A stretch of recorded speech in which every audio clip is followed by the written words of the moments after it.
Good afternoon, everyone. I'd like to thank everyone who's joined us via OzArab Media's live stream, and to those who are tuning in via OzArab Radio.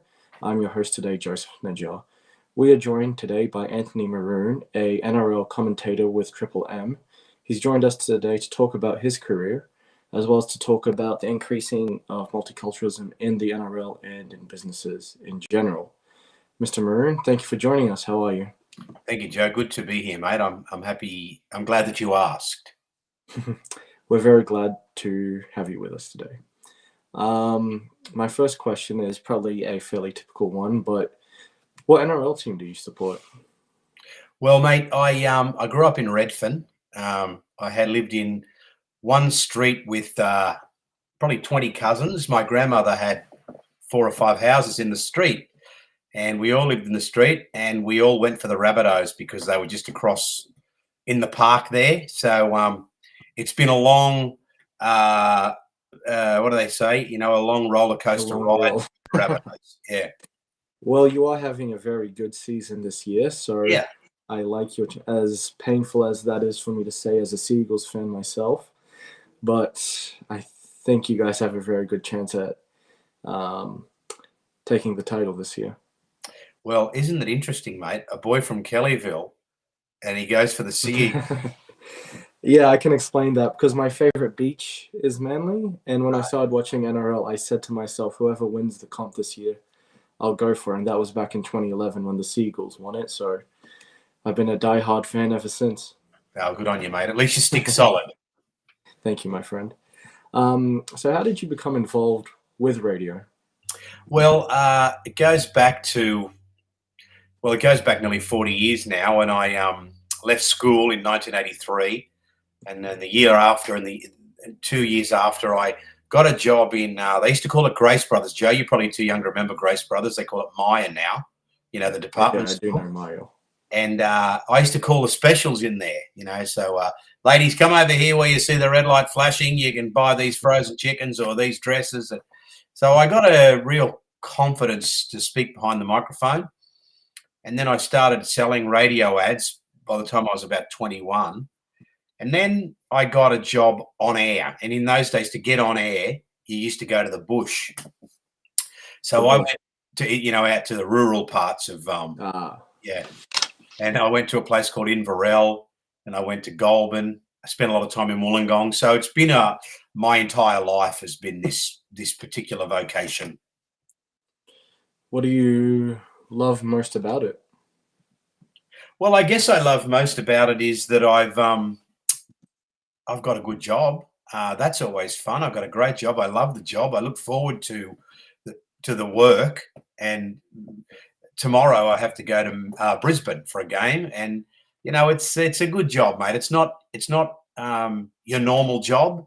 It's something I put a lot of work in, and it's probably another thing, Joe, about it is the older you get, it's probably if you're my age and you're still going, you kind of got a leg up because there's not too many older blokes around. So, look, I love it. I really do love it. Like anything, it's had its ups and downs, but I have always had a pretty good job. Of course, I mean, just being able to travel, do what you love, see these great games throughout the eastern coast of the country. But tomorrow night you're going to Brisbane. It's Broncos versus Panthers. Is it Broncos versus Panthers tomorrow night? Mm. That's going to be a real clash of the Titans. Well, I think so, mate. Given though that Adam Reynolds isn't playing, I say no Adam Reynolds, no Broncos. So I'd love to see Brisbane win, but I don't think so. Okay. Who have you loved commentating with most? Because you've commentated with Phil Gould before. Is that correct? Yeah, I've commentated with most of them. I really enjoyed Phil Gould. Sterlo, I think, is probably Peter Sterling is one of my favourite people anyway. So he's been great. And I spent a lot of time with Wendell. And there's a couple of younger blokes coming through now, Aaron Woods and Wade Graham and James Graham. So I think you know, for the most part, 95% of them, Joe, have been an absolute pleasure to work with. If I had to say a standout, I think to work alongside Peter Sterling was an honour.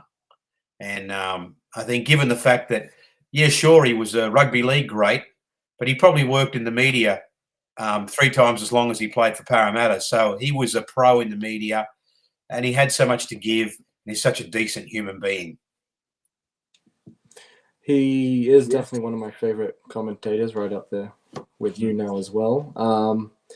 But has he also served as a source of inspiration for you? Has he? Yeah.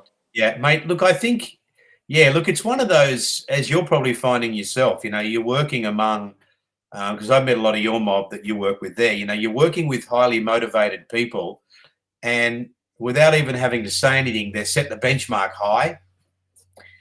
And he always sets the benchmark high. And I think the only way you can succeed in the media is preparation, So, obviously, like you've sent me some stuff that you wanted to talk about today. That's preparation. I'll go into this game tomorrow night knowing everybody's name. And so the key to this is preparation. And as long as you're doing the preparation, you can't really muck it up. I agree with you wholeheartedly, and especially with OzArab Media, they have set a high benchmark, which I'm loving. But also on the side note, you mentioned you're going into the game knowing everybody's name. I've always thought to myself, listening to Ray Warren, Phil Gold, all of them, as they say each player's name, and I'm like, oh my goodness, how did they memorize? Because in the NRL, there's over 400 players, I'm going to say, with all the teams, and they seem to know all the names, which is incredible to me how you guys can do that. Well, what I do, Joe, I just do it the old-fashioned way. I just get a piece of paper, like just a normal piece of paper, and a pen, and look at the names, and then just write them down. So tomorrow it's Penrith. It's going to be Dylan Edwards, Brian To'o, Tungor, Crichton, Taruva, Luai, Cleary. And so like this time of year, it's pretty easy. And then the other thing is, mate, they all look different, don't they? One's is darker with longer dark hair. One will be a fair with red hair. One wears a headgear. One's got a beard. One's got a big fat backside. So that makes it pretty easy. My only complaints, and I've had these complaints with the NRL, is the numbers on a lot of the jumpers aren't clear, and people think I'm being a whinger. My own team, the Rabbitohs, they play in these red and green jumpers with black numbers. Can't see the number. And people say, what are you whinging about? I say, well, look, if you don't need numbers, don't have numbers. You know what I mean? If we got a commentator needs the numbers, much like a policeman needs to see the license plate on a car.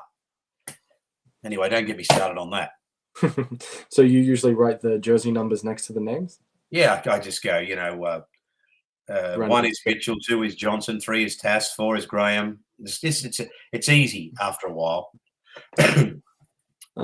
Do you see rugby league as an increasing multicultural sport? Like 10 years ago, for example, the big teams in international rugby were Australia, New Zealand, and England. But recently we're having so many of these Pacific Island nations, Samoa, Tonga, Fiji, improve so much. Would you say that rugby league, perhaps maybe 20, 25 years from now, could be similar to soccer and how global it's becoming? No, I don't think so. I think it'll always have its heart and soul on the east coast of Australia, Papua New Guinea, and all those nations you met, Samoa, Tonga, New Zealand. And eventually we'll have a team in Perth again. We did have a team in Perth once upon a time. We'll probably have another team in Brisbane. But look, 25 years, I don't see that as being a long way into the future. And I don't see it being massively more bigger internationally. I think it'll always be that game that's loved on the east coast of Australia, loved in the northern England a bit. But certainly it's been a wonderful opportunity to see these nations, emerging nations. And if you look at Lebanese Australians, just to take it down that road, you look at all the quality Lebanese players of Lebanese heritage who have played at the highest level in the NRL. I can go back to Benny Elias, Robbie Farah, Joey Thomas. A lot of them are hookers. I don't know why, but I can go through any team now, Jacob Carraz, obviously to me they stand out if they're Lebanese. And you look at the Lebanese national team, punches above its weight every time it plays. So certainly the Lebanese community has embraced rugby league as their game here in Sydney. Do you think the Lebanese team could be World Cup contenders in the near future? Well, not in the next 25 years, Joe, but, once again, as I say, if you look at that, you go to any roster and somebody will have one or two Lebanese players in there. Even you go to Tigers, they got Alex Twal. He's a great player. As I mentioned already, Jacob Karaz. Some players are half Lebanese, some players are full-blooded Lebanese. So I would think that the Lebanese team will move ahead, as has the Tongan or Samoan team. But I don't think it's ever going to be the national sport. And I suppose Lebanese people have got such heritage here in Sydney, they just love the game. Well, obviously we've gone through a fair few different nationalities that have become involved in the NRL, such as the Lebanese, Fijians, Samoans, Tongans. Do you believe that the increasing multiculturalism in the sport can, in the same way, be connected to increasing multiculturalism in businesses? Look, I think so. I definitely think that's a great question, Joe, and I think so because I think any good sporting club, certainly in the part of the world where you're from, where you guys work out of, like around that Bankstown part of the world, that's where you guys are, isn't it? So yeah, that's correct. You look at a couple of you got one foot rugby league team there, one soccer team that come to mind, the Bulls and the Lions. Now, both those sides have a wonderful,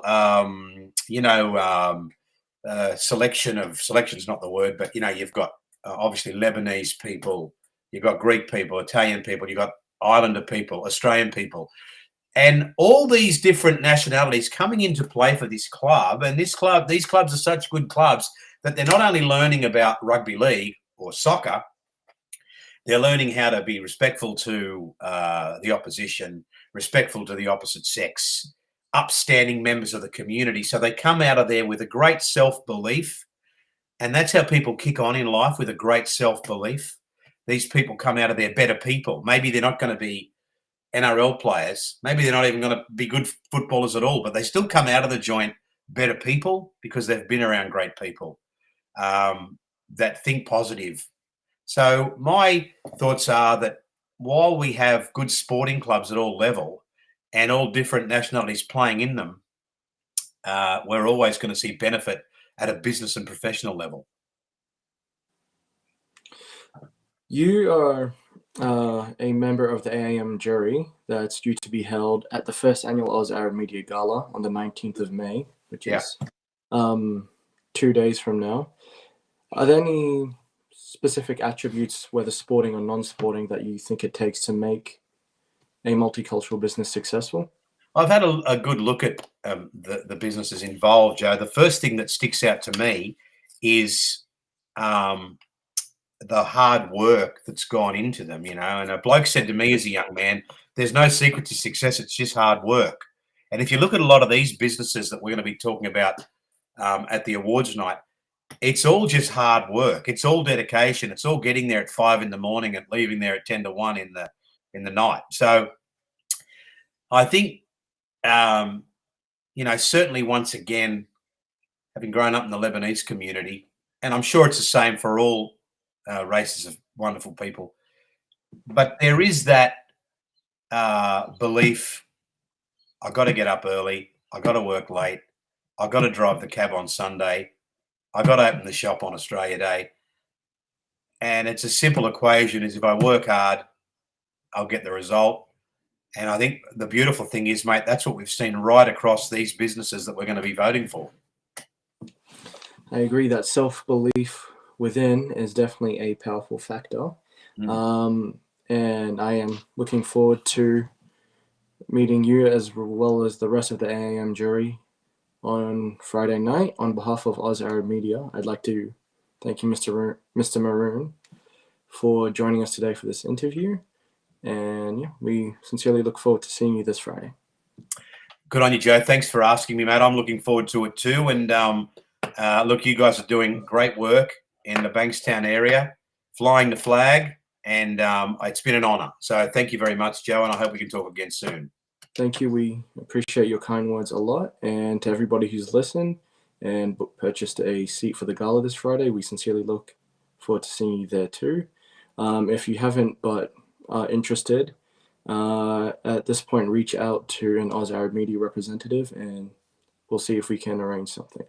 Other than that, thank you to everyone who's listened, and Mr. Maroon, thank you again. I'm looking forward to watching the Broncos-Panthers game tomorrow night now.